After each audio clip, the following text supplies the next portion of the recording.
Cuarta lilla. Devarim o Deuteronomio 18, 6 al 13. Devarim 18, 6.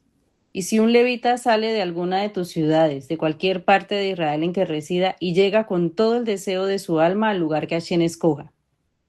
Esta es la actitud que hay que tener para servir al Eterno correctamente.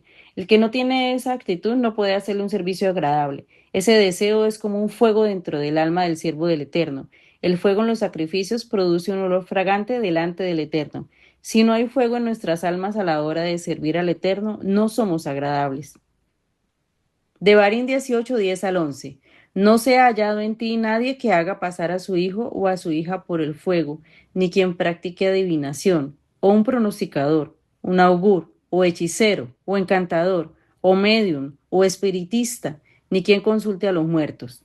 Según Rashi, adivinar es coger su vara y hacer una pregunta como ¿debo ir o no ir?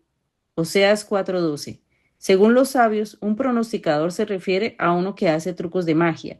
El texto hebreo dice que toma los ojos, que tiene el mismo significado de que toma el pelo, es decir, uno que engaña al público con trucos y artes mágicos. Según Rashi, un augur es uno que actúa a base de que el pan cayó de su boca o un venado cruzó su camino, es un supersticioso. Un hechicero es uno que practica la magia negra. Un encantador es uno que agrupa reptiles en un lugar para practicar hechicería o adivinación.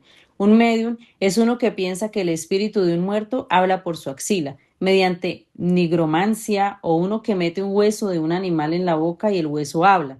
Un espiritista es uno que consulta una calavera o una persona muerta o va a los cementerios para comunicarse con los espíritus de los muertos. Todos estos ritos son hechos con espíritus inmundos. Las palabras españolas que son utilizadas en la traducción no coinciden necesariamente con la explicación que se da aquí. Estas explicaciones están basadas en las palabras hebreas, no en las palabras españolas. Devarim o Deuteronomio 18:12. Porque cualquiera que hace estas cosas es abominable a Hashem, y por causa de estas abominaciones Hashem, tu Dios, expulsará a esas naciones de delante de ti. Cualquiera que practique el ocultismo se contamina espiritualmente y luego psicológicamente y físicamente. El que practica el ocultismo es abominable para el Eterno. La práctica del ocultismo fue la principal razón por la que las 7 naciones fueron destruidas y expulsadas de la tierra de Canaán. Debemos tener cierto conocimiento de las prácticas ocultas para 1. Detectarlas en la sociedad y en las personas que nos rodean. 2. Saber ayudar a los que desean ser libres de estos poderes malignos. 3. Protegernos para no ser engañados pensando que esas cosas son lícitas para nosotros. Devarim o Deuteronomio 18:13. Serás intachable delante de Hashem tu Dios. Esto nos enseña que el que practica alguna de estas cosas nunca podrá llegar a la perfección espiritual. Quinta lilla. Devarim o Deuteronomio 18:14 al 19:13. Devarim 18:14. Porque esas naciones que vas a desalojar escuchan a los que practican hechicería y a los adivinos, pero tú, Hashem, tu Dios, no te lo ha permitido.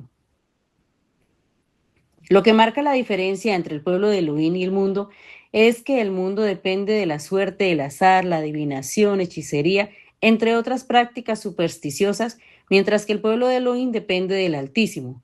Acudir a estas prácticas es abominación ante el Eterno, por lo que, aunque muchos lo hagan y les resulte, el Eterno nos ha prohibido hacerlo. La Escritura nos dice en Apocalipsis 22, 14 al 15.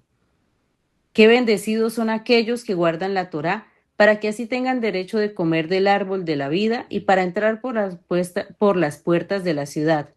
Afuera están los perros, los que mal usan las drogas en relación con lo oculto, los inmorales sexuales, los asesinos, los adoradores de ídolos y todos los que aman y practican falsedad.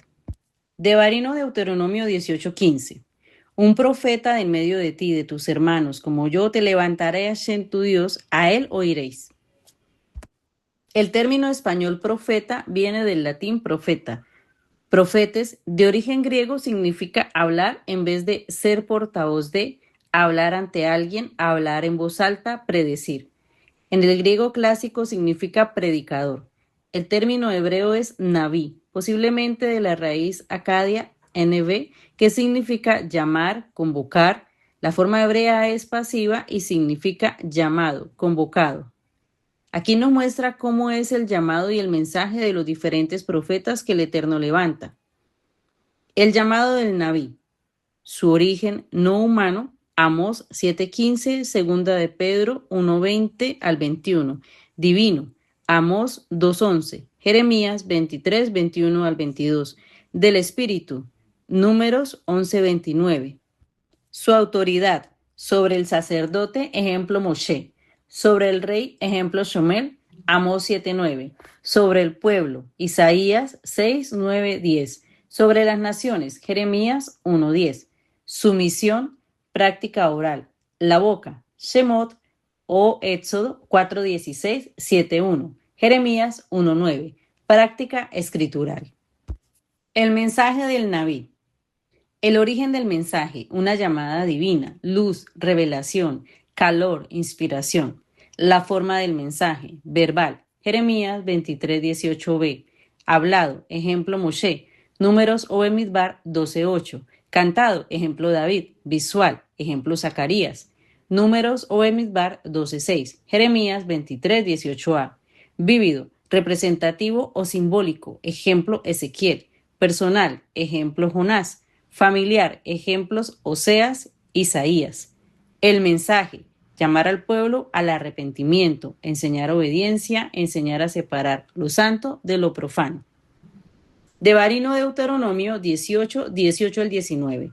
Un profeta como tú levantaré de entre sus hermanos y pondré mis palabras en su boca, y él les hablará todo lo que yo le mande. Y sucederá que a cualquiera que no oiga las palabras que él ha de hablar en mi nombre, yo mismo le pediré cuenta. Una de las características del ministerio profético de Yeshua está en hablar la Torá del Eterno de manera íntegra, lo cual él mismo confirma en Juan 14, 8 al 10. Felipe le dijo: Adón, muéstranos al Padre y será suficiente para nosotros. Yeshua le respondió: ¿He estado tanto tiempo con ustedes sin que tú me conozcas, Felipe? Todo el que me ha visto a mí ha visto al Padre. Así que, ¿cómo puedes decir, muéstranos al Padre? ¿Tú no crees que yo estoy unido con el Padre y el Padre unido conmigo? Lo que les estoy diciendo no lo digo de mi propia iniciativa, sino el Padre que vive en mí está haciendo sus propias obras. Como se puede apreciar, Yeshua es el Eterno, por lo que las palabras que hablan son las mismas. ¿Cómo entonces puede decir el cristianismo tradicional que Yeshua trajo una nueva ley? Cuán delicado es hacer caso omiso a las palabras de Yeshua, puesto que el Eterno le pedirá cuenta. Yeshua nos dice en Juan 12:47 al 48, si alguno oye lo que yo estoy diciendo y no lo cumple, yo no lo juzgo porque no ha venido a juzgar al mundo, sino a salvar al mundo. Aquellos que me rechazan y no aceptan lo que yo digo tienen un juez. La palabra que yo he hablado los juzgará en el último día.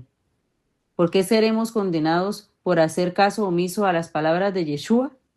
Porque él mismo nos confirma en Juan 14:23 al 24. Yeshua le respondió: si alguno me ama, él guardará mi palabra, y mi Padre le amará, e iremos a él y haremos nuestro hogar con él. El que no me ama no guarda mis palabras, y la palabra que están oyendo no es mía, sino del Padre que me envió. Deuteronomio o Devarim 18:20 al 22. El profeta que tuviere la presunción de hablar la palabra en mi nombre, a quien yo no le haya mandado hablar, o que hablare en nombre de dioses ajenos, el tal profeta morirá. Y si dijeres en tu corazón, ¿cómo conoceremos la palabra de Yud-Heh-Vav-Heh no hablado? Si el profeta hablare en nombre de Yud-Heh-Vav-Heh y no se cumpliere lo que dijo, ni aconteciere, es palabra que Yud-Heh-Vav-Heh no ha hablado. Con presunción la habló el tal profeta, no tengas temor de él. Un tema de máxima importancia. El ministerio del profeta es el ministerio de más responsabilidad delante del Todopoderoso porque habla en el nombre del Eterno. Asusta ver cómo cada día aparecen por el mundo muchísimos falsos profetas hablando de lo que dicta su propio corazón, supuestos profetas que nunca fueron enviados. Pero desafortunadamente se convirtió la profecía en una fuente inagotable de ingresos. ¿Cómo saber que el profeta es falso? Nos da la clave el versículo 22. Si el profeta hablara en nombre de Yud-Heh-Vav-Heh y no se cumpliere lo que dijo, ni aconteciere, es palabra que Yud-Heh-Vav-Heh no ha hablado. Con presunción la habló él, tal profeta, no tengas temor de él. ¿Cuántas veces te han profetizado abundancia de bienes que nunca han llegado? ¿Noticias o cambios de vida que no se han dado? Se abusa de las emociones y de la necesidad de los creyentes, pero desafortunadamente se siguen abriendo las puertas de las iglesias o congregaciones para quienes traen falsos mensajes de esperanza, pero no se le abren las puertas para que quien viene a enseñar la verdadera palabra del Eterno. ¿Qué diferencia hay entre profecía y adivinación? Acabamos de estudiar que la adivinación es una de las prácticas paganas abominables a los ojos del Todopoderoso. Sin embargo, es fácil encontrar personas haciendo fila para saber qué me dice el profeta o la profetisa. El verdadero profeta en las Escrituras es aquel que trae de nuevo al pueblo del Eterno a la obediencia. Pregunta: ¿es este el tema de los profetas modernos? Nunca son sus propios intereses los que prevalecen. Deuteronomio o Devarim 18:20. El profeta que tuviere la presunción de hablar palabra en mi nombre, a quien yo no le haya mandado hablar, o que hablare en nombre de dioses ajenos, el tal profeta morirá. Muy seria advertencia para una muy seria sentencia. Devarim o Deuteronomio 19:8-9. Y si Hashem tu Dios ensancha tu territorio, entonces te añadirás 3 ciudades más, además de estas 3. Según Rashi, se refiere a los territorios del Queneo, Keniseo y el Cadmoneo. Bereshit o Génesis 15:19, que luego fueron Amón, Edom y Moab. Por lo tanto, cuando esta palabra se cumpla, habrá en total 9 ciudades de refugio.